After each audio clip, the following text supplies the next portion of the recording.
on this episode of Ono, Another Chess Podcast.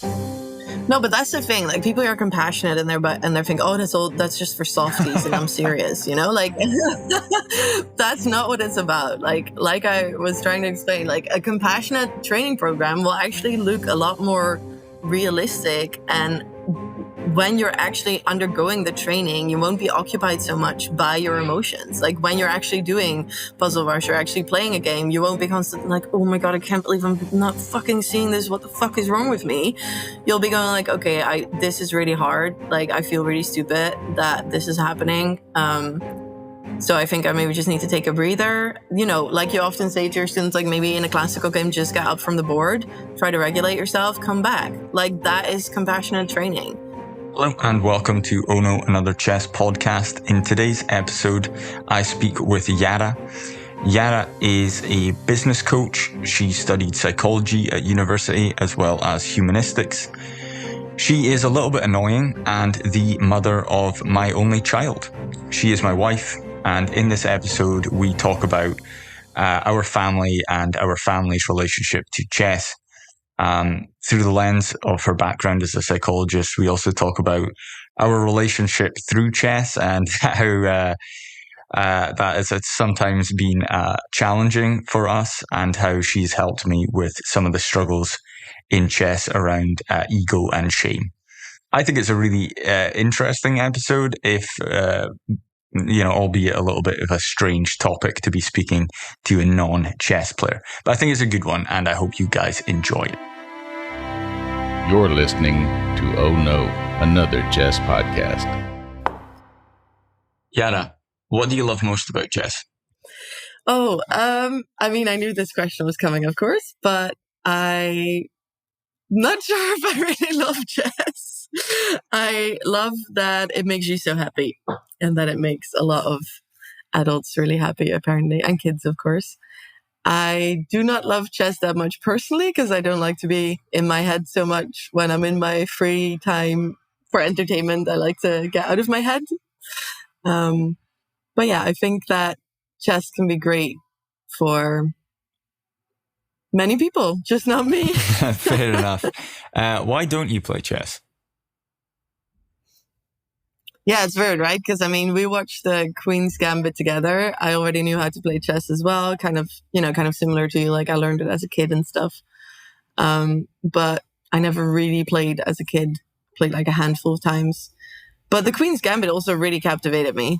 But our son at the time was less than 6 months old, and it was still very intense, breastfeeding at night, and yeah, just a lot of baby bubble stuff still going on. So I think that's why I didn't get into it as much as you did. And then as soon as you sort of made it your obsession, I was like, yeah, I'm not going to compete with this, because like when you get into something, it's crazy. And we already spent so much time together, which I love, but it's nice to have our own interests. So I think that's why I didn't really get into it again.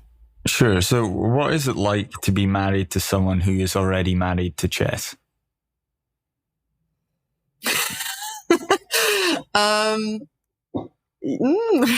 That's a tricky one.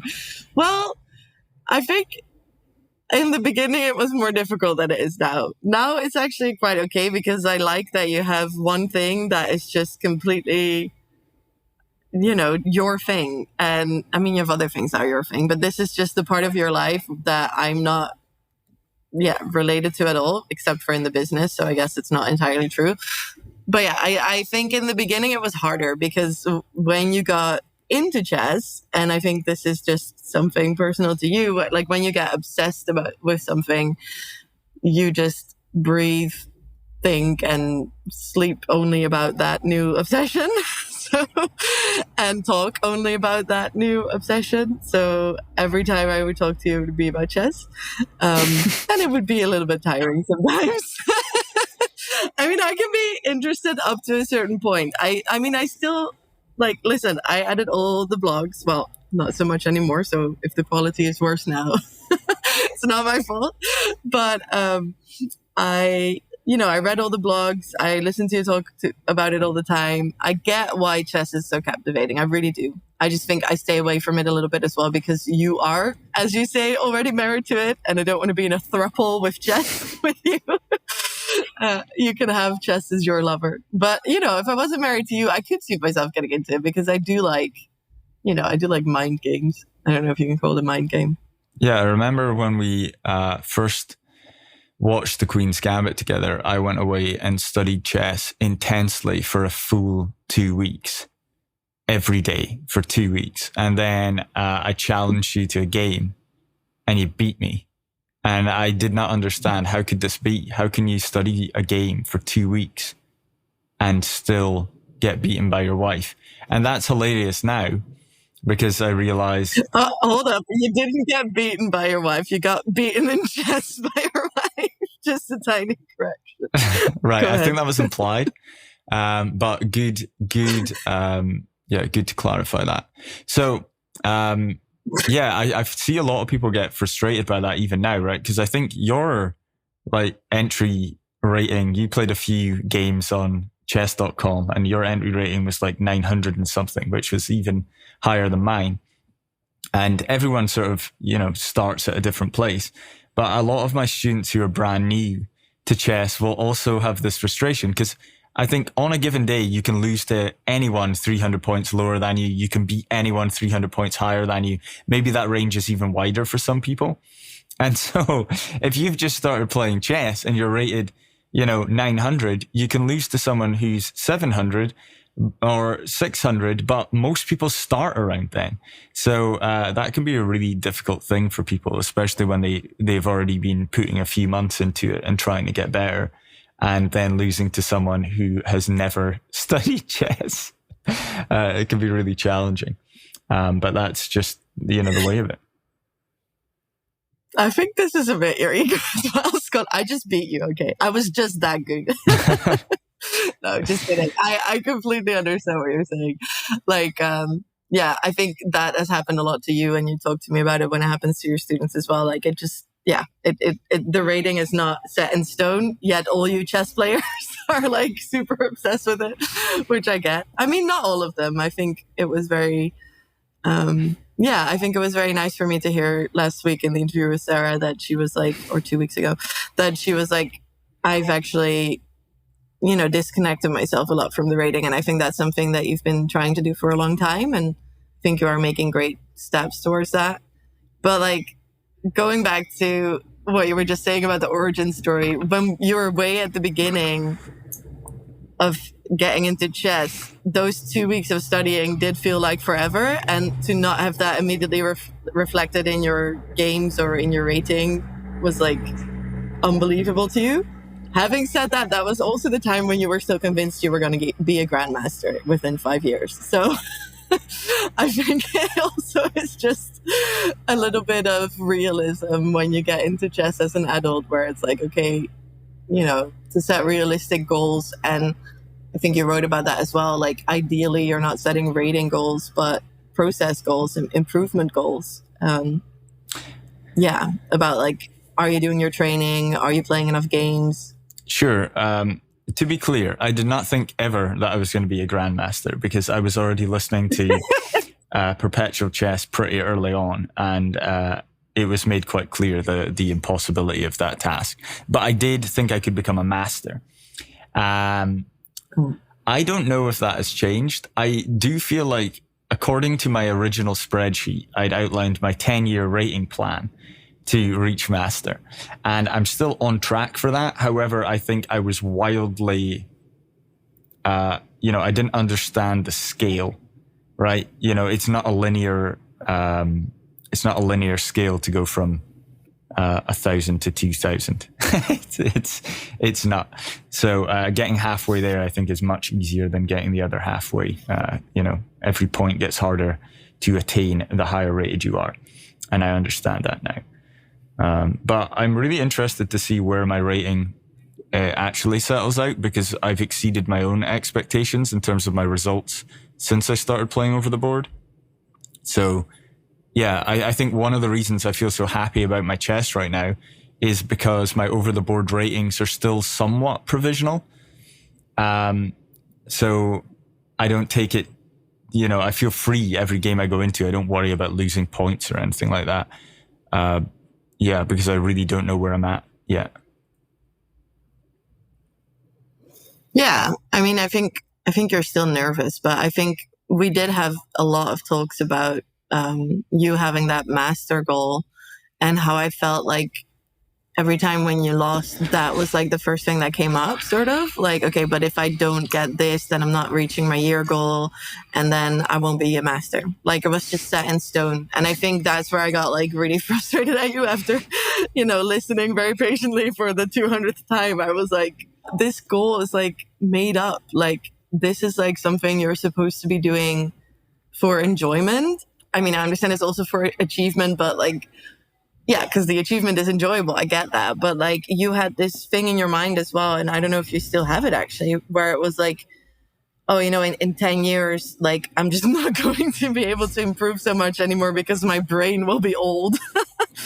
And I don't think that's true. And I think your own students have shown that that's not true. But yeah, I think for you, the goal setting became a little bit too rigid, where it was like taking over after every game how you felt. Like, it wasn't just about that game. It was now like, oh my God, my spreadsheet, I'm not on track anymore, Yeah, I ripped my own enjoyment out of it. Like, when I switched over to Lichess, I was like 1600. And I did not celebrate reaching 1700. I didn't celebrate reaching 1800 because it wasn't 1900. And that's where I was supposed to be at the end of, this time period that I'd allotted. So I definitely think you can remove your own enjoyment and from that by setting unrealistic goals, as I did. For sure. But the goals can also be fun, because when you said that, like, I just remembered you did do it on chess.com. I think it was, I remember distinctly the 1100, the 1200, and the 1300 because you kept doing dances.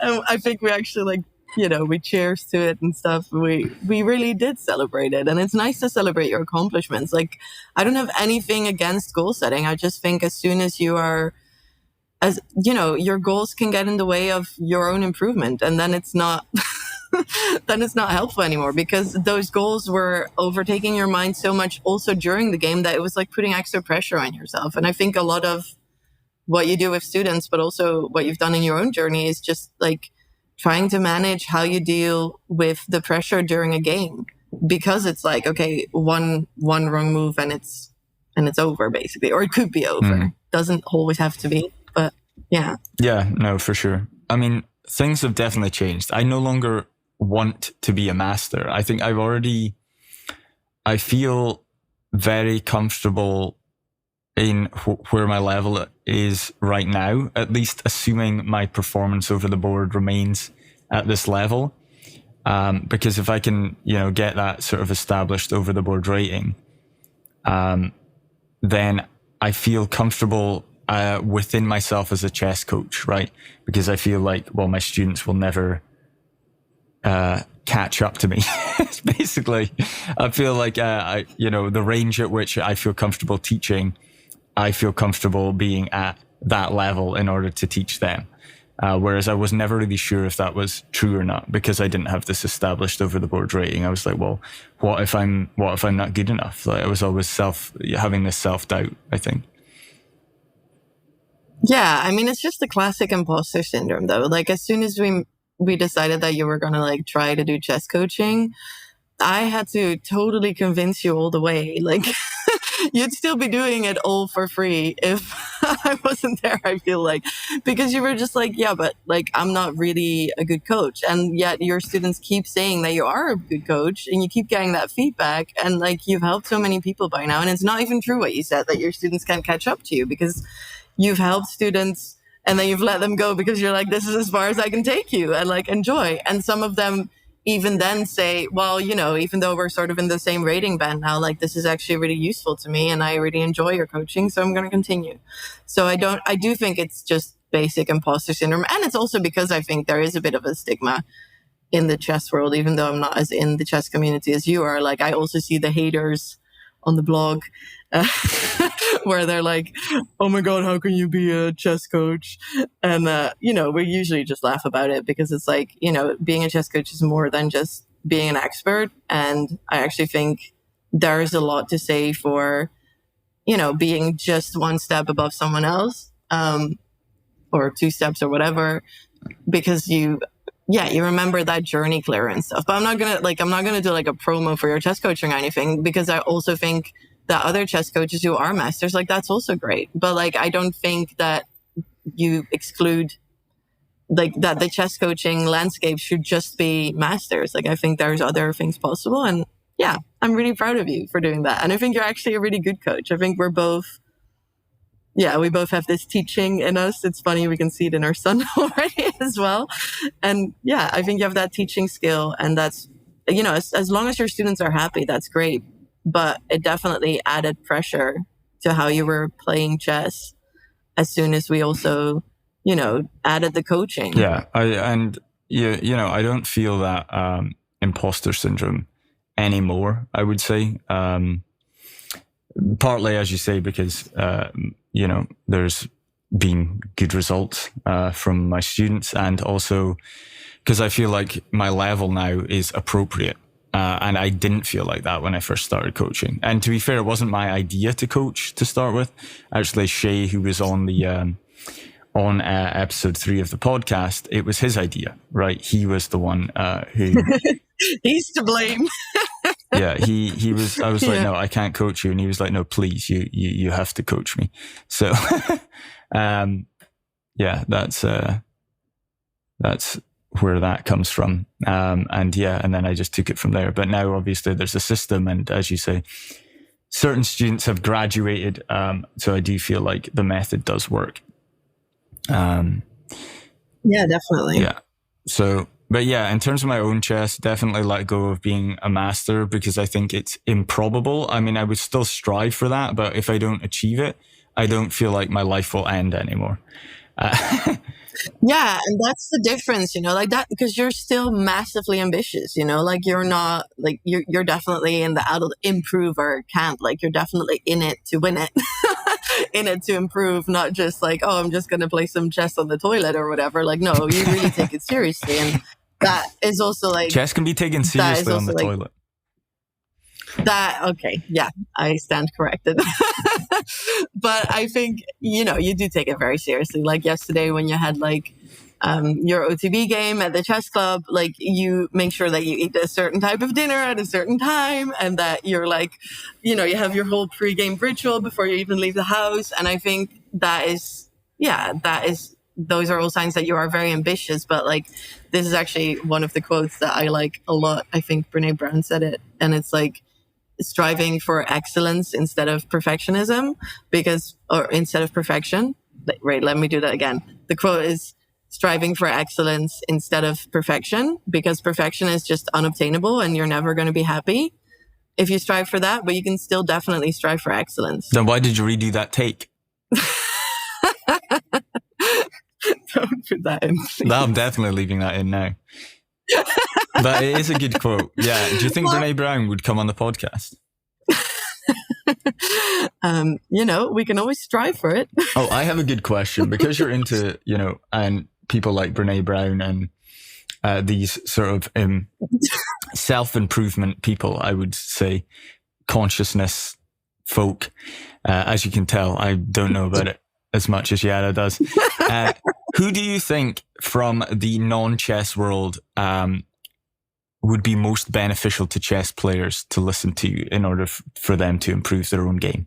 Oh, that is a difficult one. There's so many. Honestly, I think, and this is going to sound like I don't know anyone else, but I do know other people, but I think Brene Brown is just the best one on this topic, because her work, for people who don't know her, like, her work is really about shame and vulnerability. And those are, I think, the two main things that are triggered when you're like playing a game. I mean, of course, you can also read stuff about Eckhart Tolle and try to get completely detached from your ego. But I also think if you get too detached from your ego, you're just not going to find chess or any other pursuit, or, that's just related to human achievement interesting anymore. So, and that's why I think I like Brene Brown's work a lot, because it is very human and also very practical, like how to really take a step back. Because chess, I really think it's a very mindful pursuit. And that's also what I've really liked in, just being with you since you become a chess player. Like, I do think you're more mindful. And I do think like you approach your life decisions differently as well, and than before you play chess. And I think looking at that shame and vulnerability that comes up after losses is not just beneficial for your chess. It's also beneficial for like, it's a really great skill to have, because shame and vulnerability also comes up in real life sometimes. And yeah, I think our conversations about that are some of my favorites. Like when we're just on the sofa after a loss of yours. And even though it can sometimes be really hard, like to just work through that stuff, I think it's really beneficial.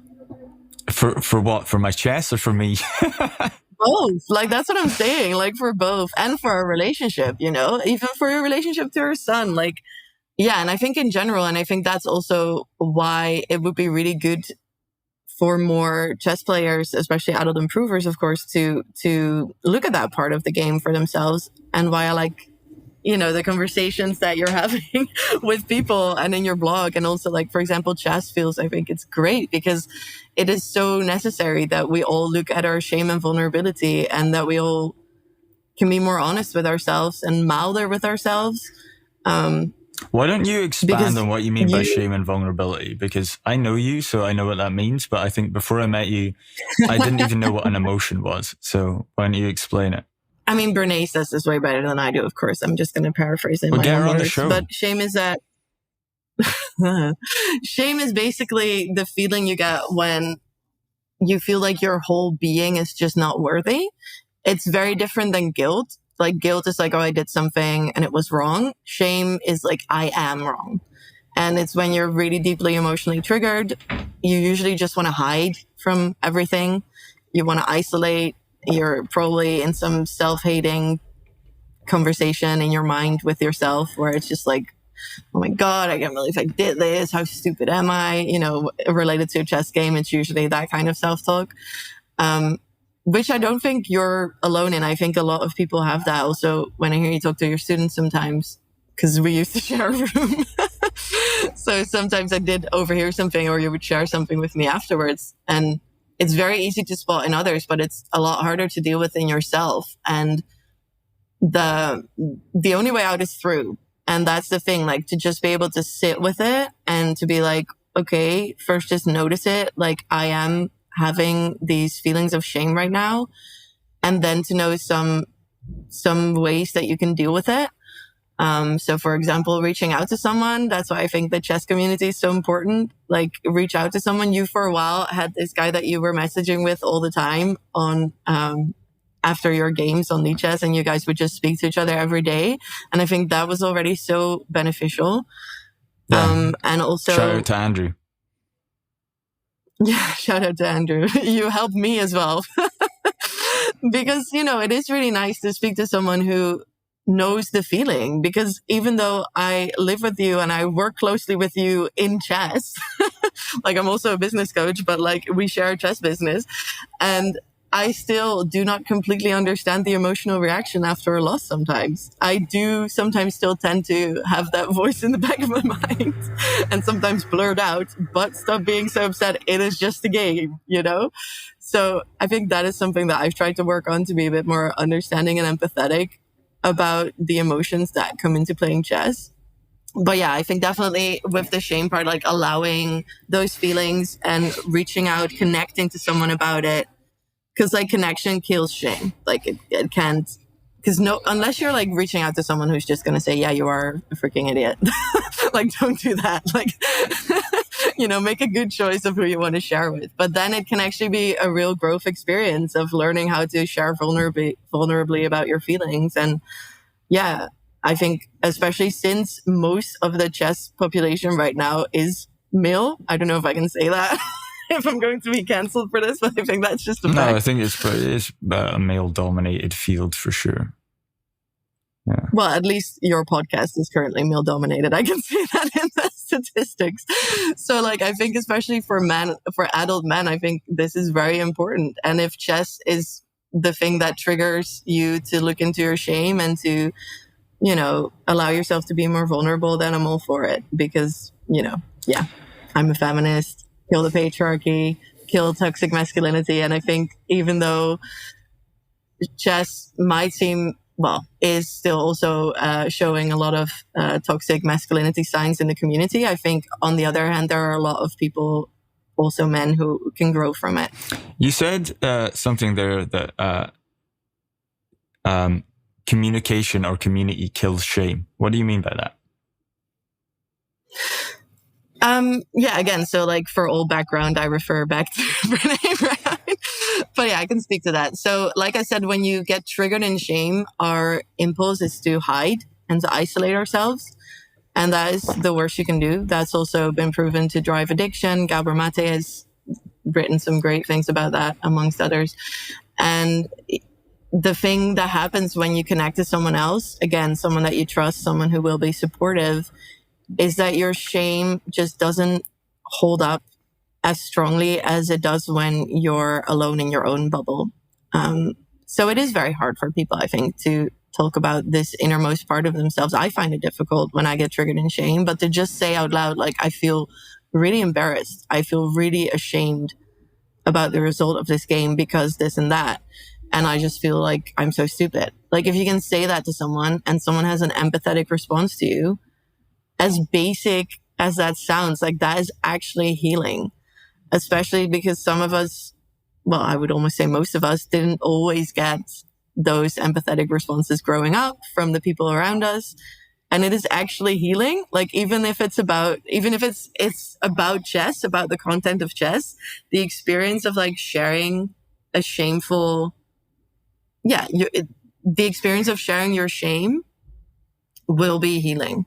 Yeah, and I think that's one of the weirdest things I've experienced about chess is that because of the nature of the game, because of this shame that you're talking about that comes up after you fail to trade rooks on d8 before you play knight to e5, I mean, Jesus fucking Christ, then it, you know, the emotions are so strong that there's actually like a need, I would say, to for this connection. Like, I've never played World of Tanks and then wanted to reach out to my opponent after the game to be like, oh, can we please go over this? Can we please talk about it? But you know, I have done that with chess before. Like, I've never listened to, like, consumed any media about Dungeons and Dragons, for example, and felt compelled to reach out to a YouTuber or a podcaster to share things with them, or to like thank them and tell them how meaningful an episode was. But chess has actually driven me to connect with other people. And you know me, I live in solitude. So that's really saying something. Not anymore. But you know, I think, and like, for example, there's Twitter accounts like you know, shout out to Omar, Chess Von Doom. He shares his own struggles in a really honest and vulnerable way. And I think that's part of the reason he's so popular, is because people can look at him and say, wow, this guy is like, you know, he's bleeding on the page, or in this case, bleeding on his Twitter feed. But, you know, people like it. People can relate to it because they're going through it as well. Like, you know, nobody plays chess and doesn't experience these things.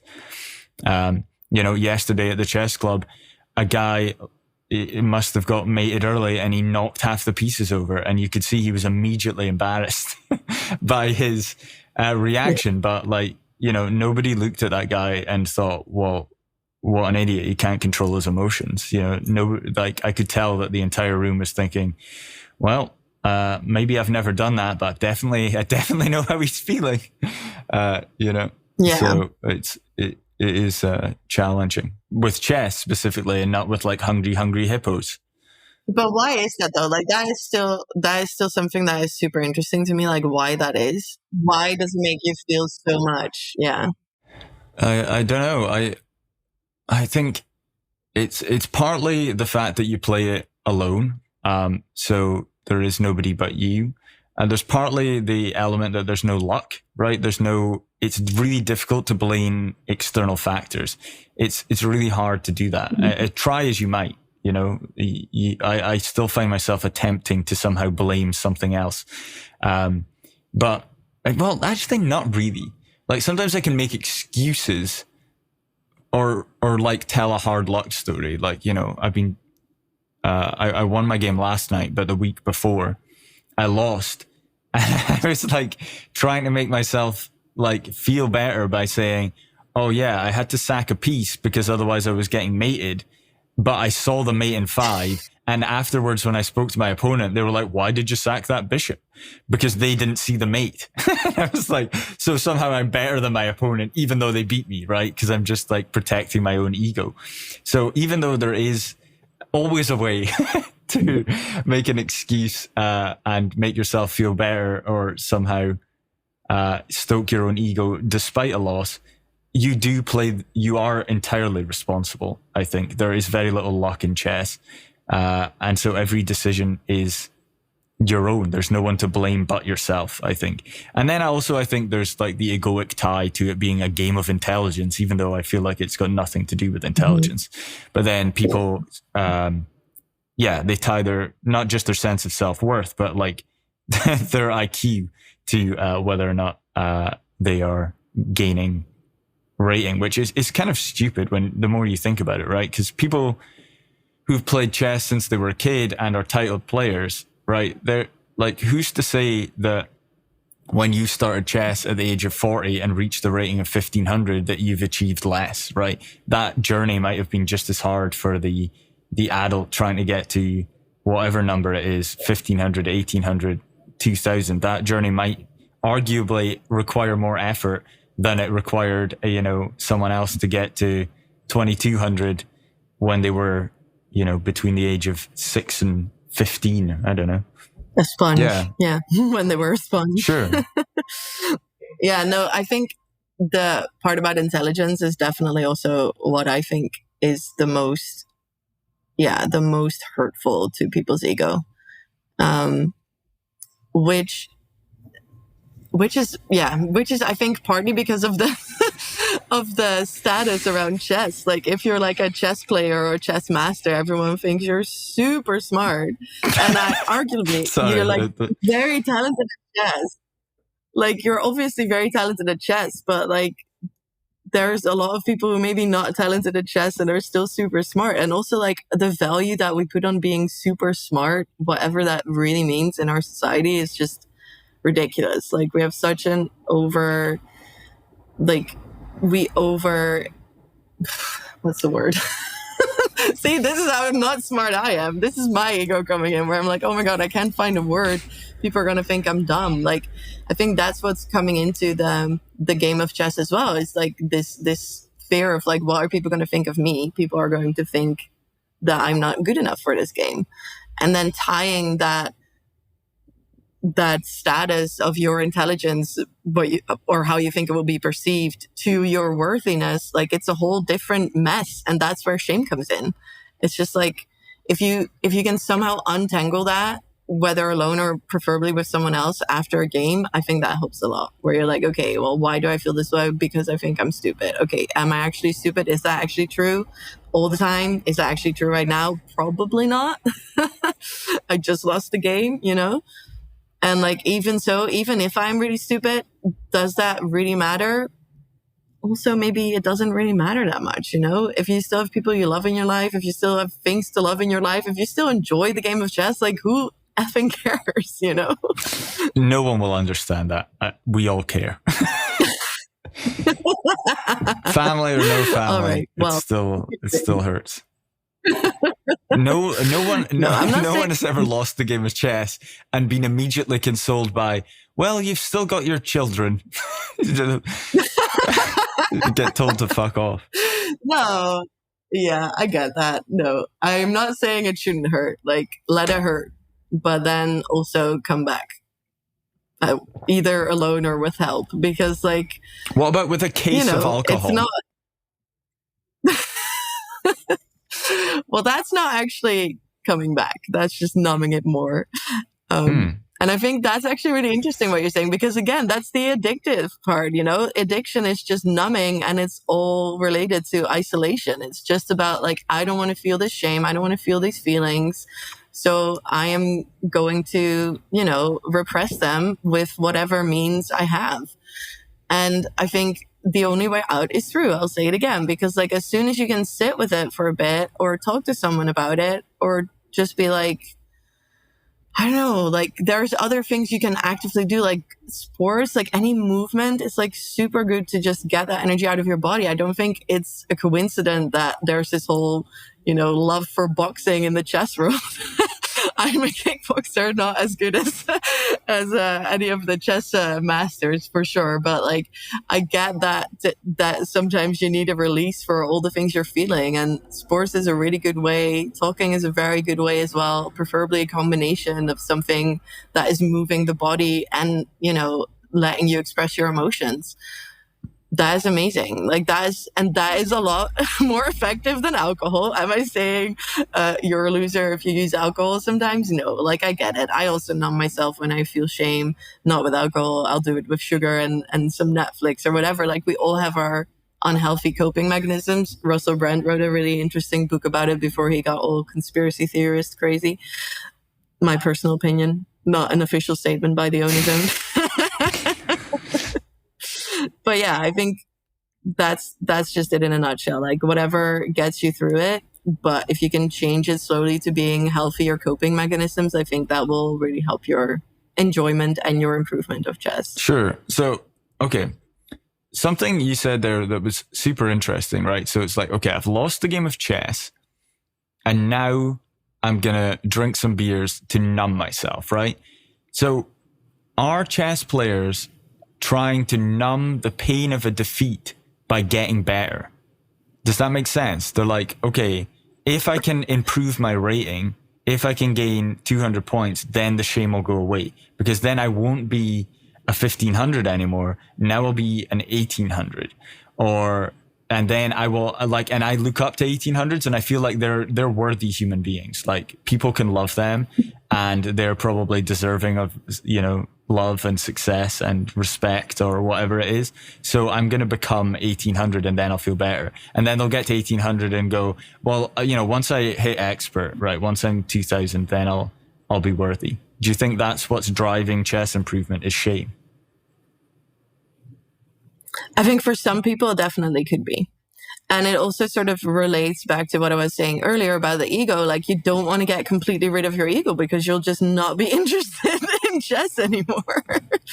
Like it is ultimately an egoic pursuit, just like a lot of achievements in life. Like you can go very far in arguing that if you're into non-duality, that everything is ego. But like I am very much a humanist, where I believe that you should also keep your ego, like keep the humanity in it. And there's nothing wrong with feeling like you want to get better.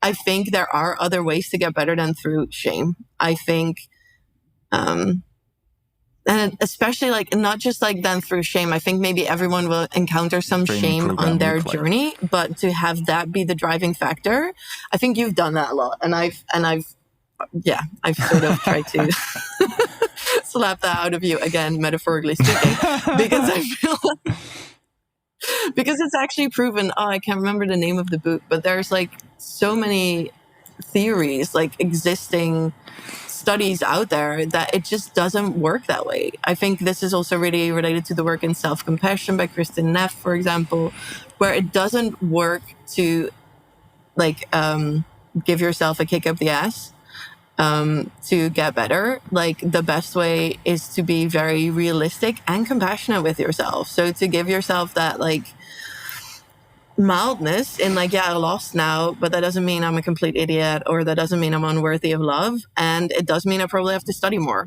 And it does mean that I probably have to do this. So the trick is, the interesting thing for me is that people think if I just shame myself enough, I will shame myself into working harder and being better. And very sometimes people actually do work harder, but the way you're working is actually way less effective because so much of your brain is occupied with the shame, even when you're working on it. So when you're actually working on it through self-compassion, what happens is that you you get more space in your brain if you are actually able to regulate your own emotions, which is what self-compassion does. You get more space to actually think realistically and rationally about what the best way forward is to improve. Yeah. And I think that is the better way to go. Should you achieve that by tomorrow? No, of course not. But I think that is something that people should, that chess players who are serious about improvement should strive towards, because it is also just a lot more enjoyable that way. I'm not sure I'm convinced by that. What does a compassionate chess training program look like? No, but that's the thing. Like, people are compassionate and they're thinking, oh, that's just for softies, and I'm serious, you know? Like, that's not what it's about. Like I was trying to explain, like, a compassionate training program will actually look a lot more realistic, and when you're actually undergoing the training, you won't be occupied so much by your emotions. Like, when you're actually doing Puzzle Rush or actually playing a game, you won't be constantly like, oh my God, I can't believe I'm not fucking seeing this. What the fuck is wrong with me? You'll be going like, okay, this is really hard. Like, I feel really stupid that this is happening. So I think I maybe just need to take a breather. You know, like you often say to your students, like, maybe in a classical game, just get up from the board, try to regulate yourself, come back. Like, that is compassionate training. You know, it is about emotion regulation. It is not about saying, oh, sweetie, you don't ever have to play chess anymore if you don't feel like it. You know, it's about, you can still be serious, but you're just clearing up space in your mind to think rationally. Yeah, I this is something I'm having a real debate about myself right now. And I think I have the answer. And especially I experimented with it last night in my game. And of course I won. So now I think it works. But the idea, the idea of emotion, like, does emotion belong at the chessboard, and can it be used as a tool to help you win, right? And what I mean by that is, for example, if I was going to fight someone, right? If I was a boxer and I was about to have a fight, like, I don't know that being emotionally neutral and fully regulated is going to help me. It's probably going to help me to get fired up and really, like, have this intense bodily feeling of emotion, right? But, you know, that's probably, I don't know if that is true in chess, but, like, you know, it's like, well, whoever's going to win this pawn race is whoever just wants it more, right? The pawn can only move one square at a time. You know, wanting it more will not make your pawn go any quicker. So, that's maybe a terrible metaphor. But my point is that I have realized that actually I think the calmer I am and the more rational and logical my thinking is at the chessboard, the better I play. If I remove all emotion from myself, if I can sort of enter, to quote Patrick Rothfuss, the heart of stone, right? If I can sort of like have this sort of stoic approach where there's just no emotion at all, right? I'm not anxious, I'm not nervous, I'm not excited, I'm not sad, I'm not berating myself for sure. But I'm not, like, writing my victory tweet in the middle of the game either, right? I'm not feeling elated. So, yeah, I think I want to start removing emotion, basically, from myself when I play chess. What do you think about that? Yeah. I don't think you can remove emotion at any point in your life ever. But I think I should strive for that. I understand what you're saying. I think a lot of people get this wrong about Stoicism, so do some proper research into that. Stoicism is not anti-emotion. It is just saying, like, make sure you have the skills to regulate your emotions and you'll be more effective. And that is pretty similar to what I was just saying. But if you think you would prefer to call yourself a stoic player over a compassionate player, then that's fine. But I think it's pretty similar. I think the thing that is important to say, though, is that there are different kinds of emotions. Like you were saying with that boxing metaphor, like, there are different kinds of emotions and they'll have different kinds of effects on your game. I think you've seen, and also you talk with your students about this a lot, that, like, it doesn't, you know, you can have negative effects of your emotions in your games, whether they are negative or positive. Even if you're feeling like, oh my God, I'm really in such a great position here. Like, I think that was what your last blog was about as well. Like, that I hate winning. Like, even that can be this elated emotion, and this super joy can be overtaking your rational thinking. And so in that sense, yeah, it's probably best to try and regulate that a bit. And the way you regulate that is not by pushing it down, but it's by noticing that it's there, and then like purposefully putting that to the side, or purposefully saying, okay, I see that I'm having this emotion, so now I'm like going to be extra sure that I check everything rationally. Because you can't just shut it off. And the other thing that I really want to say is that shame is not an emotion. Shame is actually like a super intense nervous system response. And so as soon as you go into shame, and I think that's what happens in a lot of sports with a lot of people, it's like in a lot of things in life, like people think, oh, I'll just push it down. Shame cannot be pushed down because it is a nervous system response. So you have to go through it. So you have to somehow either talk to yourself, talk to someone else, do some breathing exercises, whatever works for you, move around, go get a glass of water, whatever. But it is not going to be beneficial if you feel you're really having a strong shame response at the table. And usually that's like a physical response as well, where your heart rate's going up, or you start sweating, or maybe you even feel fuzzy. So that's how you can sort of distinguish it from just regular emotions. And that's when I would really say, like, don't try to push it down, because it will get worse and it will actually overtake more of your brain if you try to ignore it.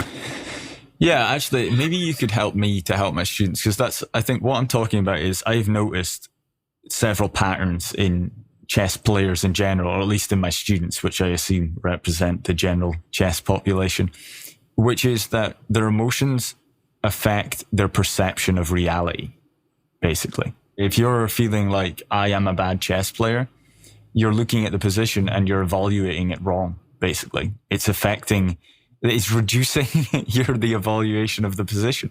It's insane, yeah. But I see it happen all the time. So this year has been quite a period of transition for us, right? At the start of the year, we lived in Spain, and we didn't really, we had the makings of a chess business, but we weren't really sure where we were going to go with it. You have your own business, of course, and we weren't really sure, like, is a chess business something we want to do? What's this year been like for you? Okay, I'll keep it chess related because we'll be here forever. So we moved to the Netherlands from Spain after living there for over 3 years. It's been very unstable, and I think, well, we're definitely entering into a period of more stability now in terms of housing and in terms of paperwork, with getting new residency and all of that. But I think a lot of people actually in chess, a lot of adult improvers, I think, forget that, especially because, as adults, you just can't do the same improvement as children. Like, I also studied child psychology, so I know a little bit about how your brain picks up things quicker as children. But even putting that to the side, like, children just have so much time to actually get way deeper into it. And also their motivation is so pure yet. If school hasn't completely killed it yet, then they will be so much more excited than an adult can even be sometimes. I think that's actually one of your superpowers, Ono, that you can be like super excited about it.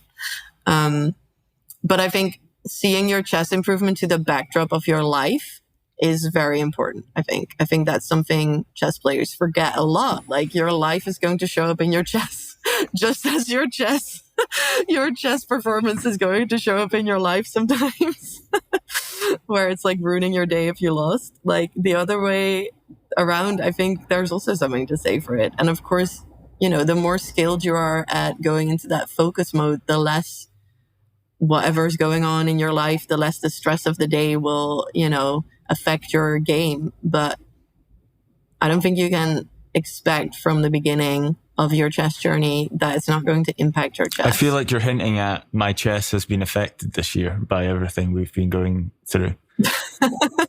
Yeah, like your chess, but also, no, I wasn't purposefully hinting at that. I think just in general, like, people got very affected by that. But yeah, definitely in the year that we've been having, like, I think you kind of lost the joy in chess for a little bit even. Yeah, for sure. I definitely lost my motivation when we were in the thick of the moves. There wasn't so much that I lost my motivation. It was that I work a lot off of momentum, off of these daily habits. And there were just so many days. It wasn't just like, oh, I had no time for chess today. It was a lot, right? It was like I had no time for chess last week. And then even if you get back into it, it's just so stop-start. It's like, oh, and a lot of the, like, for example, the tactics training that I do on Chessable was sort of designed for me by spaced repetition expert Alex Crompton. Shout out to Alex. And that really requires that you do the exact same amount of time every day. So that was just ruined, basically.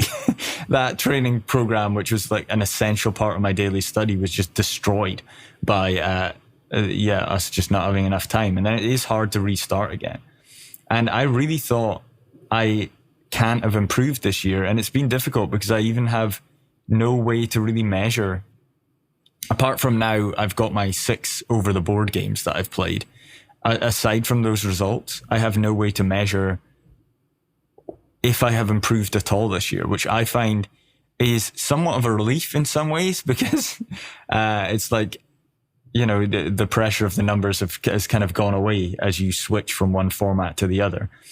But at the same time, it's been really, it's been weird to not have a way to measure my performance in like one scale, right? Because I was previously Lichess rated and now I'm OTB rated, so I don't know how they convert anyway, so there's no comparison. Well, yeah, I mean, also it's not the whole year.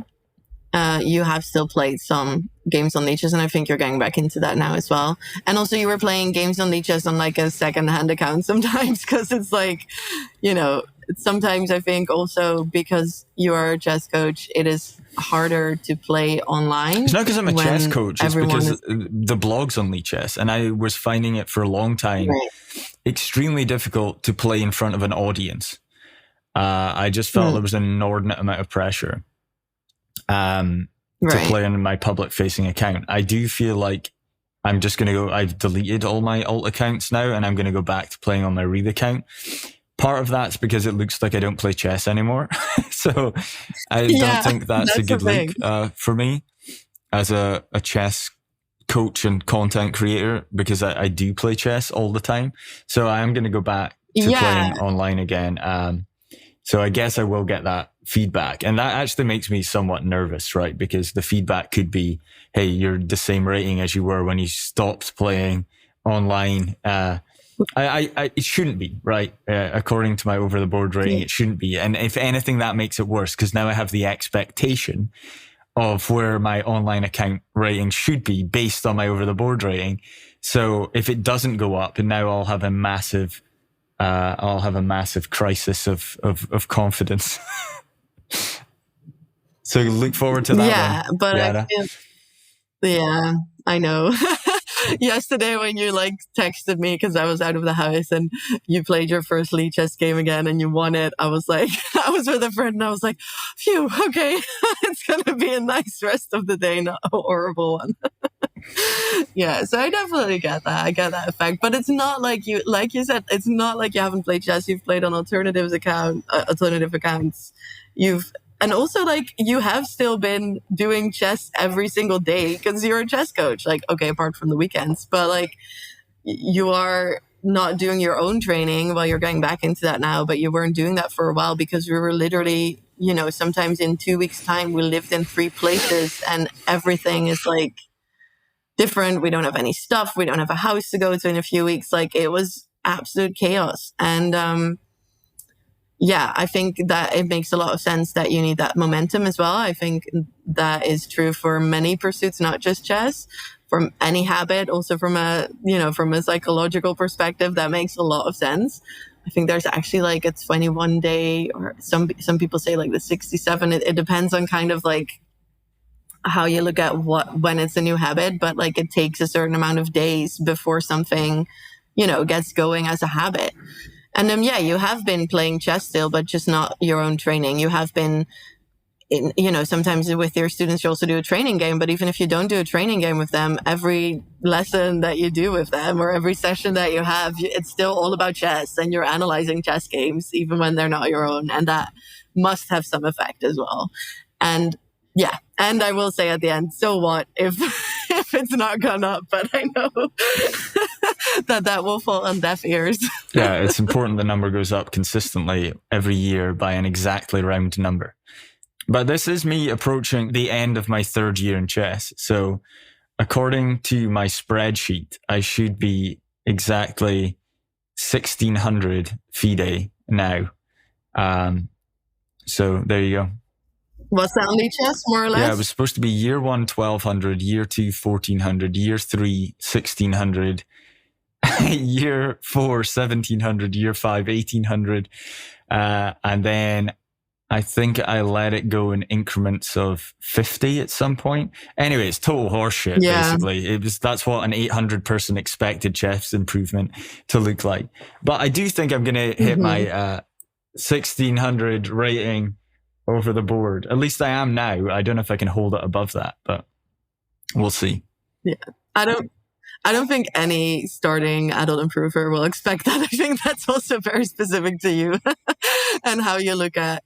I think there's a certain type of overconfidence that you get when you get a new obsession, especially where you're like, I'm going to be an absolute specialist in this. Like I'm going to build a house in a year. Yeah, exactly. Like we did on the permaculture farm in Spain. Yeah, but that's a story for another time. But I think that's a superpower and a pitfall. But I think, hold on. So what was your goal for year 3? It was 1,800 No, FIDE. 1,600 FIDE. 1,600 FIDE. So sorry, yeah. So that's like 1,800, 1,900 lichess. What is that? I have no idea. I don't know if anyone does. Right. But so you don't even know if you're on track. I do, because now I actually have, it's a CAN SB, or it's like an internal rating, but it's based off of everyone else's FIDE rating. So for me, it's a good enough indicator to say that I made it. What is it then? You haven't even told me yet. What is your current FIDE rating, provisional FIDE rating, KNSB, national rating? I need to check because I won yesterday, but it was 1608 or something for the internal rating. All right, so you made it. Well, no, that doesn't count it doesn't count as having made it until the rating's non-provisional, is what I'll say.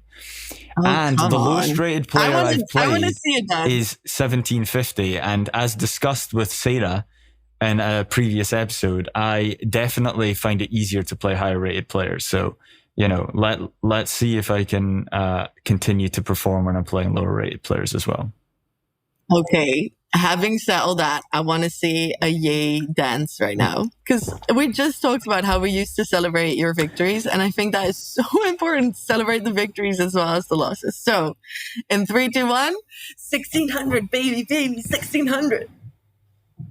Ah, you're leaving me hanging. That's sad. I will celebrate it when my rating is non-provisional. And oh my goodness. As is tradition now, I'll be inviting Ben Johnson to my 3rd chess birthday party. I'll see if he turns up. All right. That's great.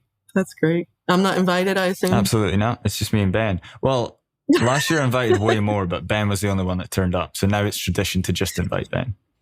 Yeah. Yeah. Your chess birthday is also like really close to your actual birthday.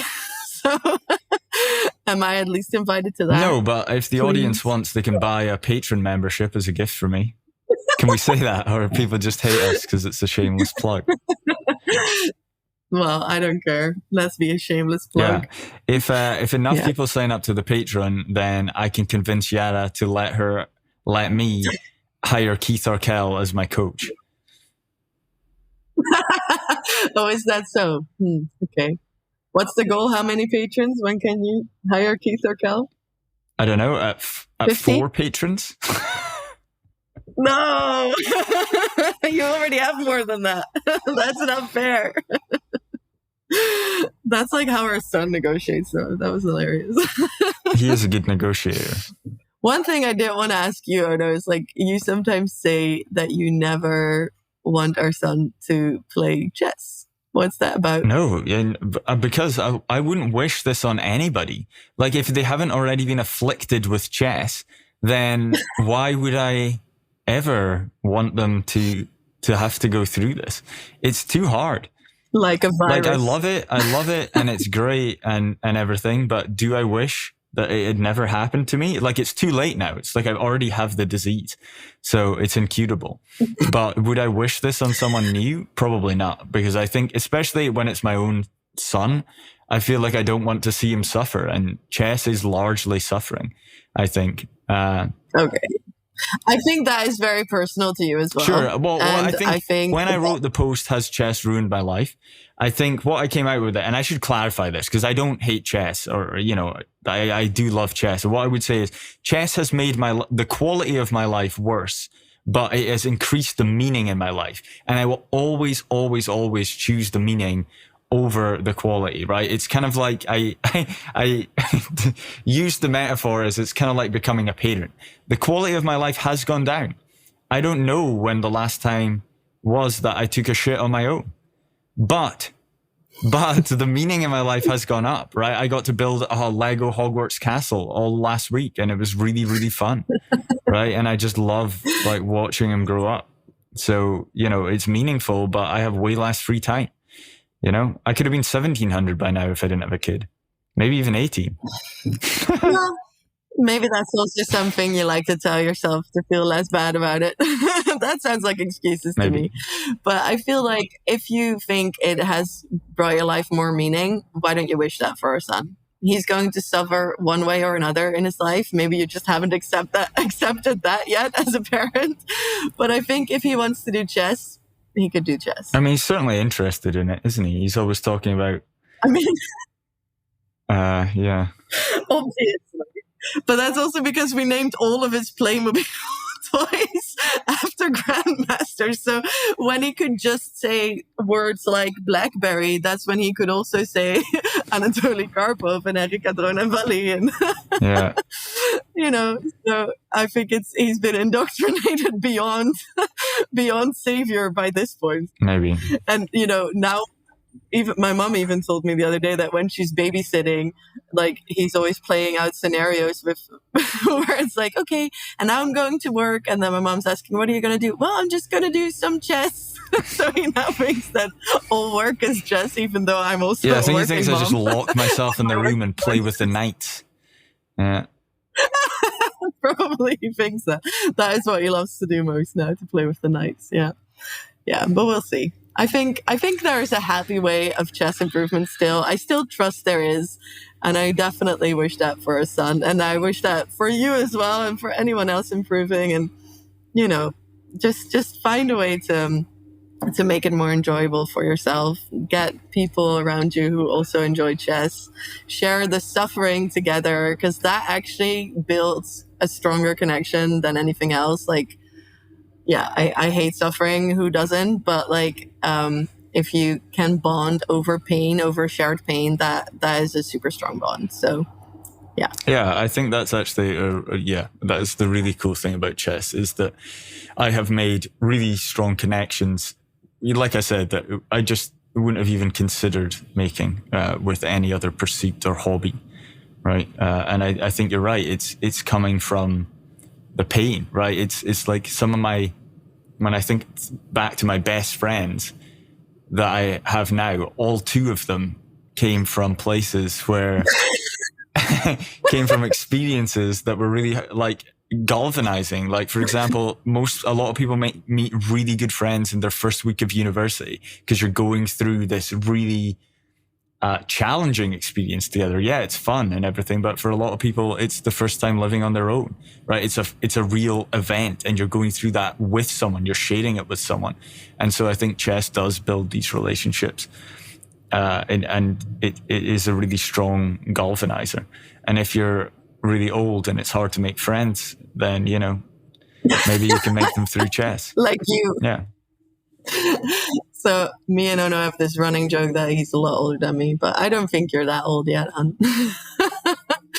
But yeah, I think that it's not just the pain though. I think also like the shared obsession, and just not just the like, I know how you feel when you slam all your pieces off the board, but also I know how you feel where you can't wait for you know, the kids to be in bed so that you can finally play chess. You know, that is just sharing your excitement and and the despair together. Like, I think that's the antidote to all shame, and what all people should be doing.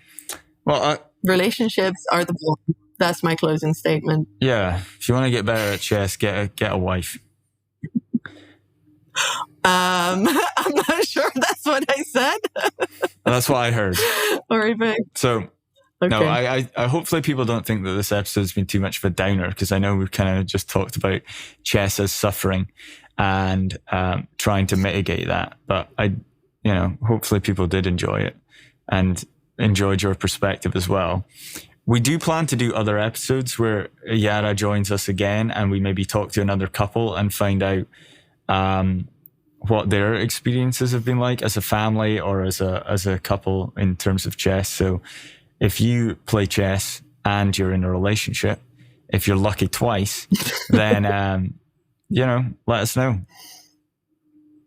It doesn't even have to be a partner. Like, I'm totally up for doing this with people like Julia and JJ as well. Yeah. I think I just want to know if it's as bad in other people's lives as it is in our life. And on that happy note, I guess we'll end the episode. Thanks for listening, everyone.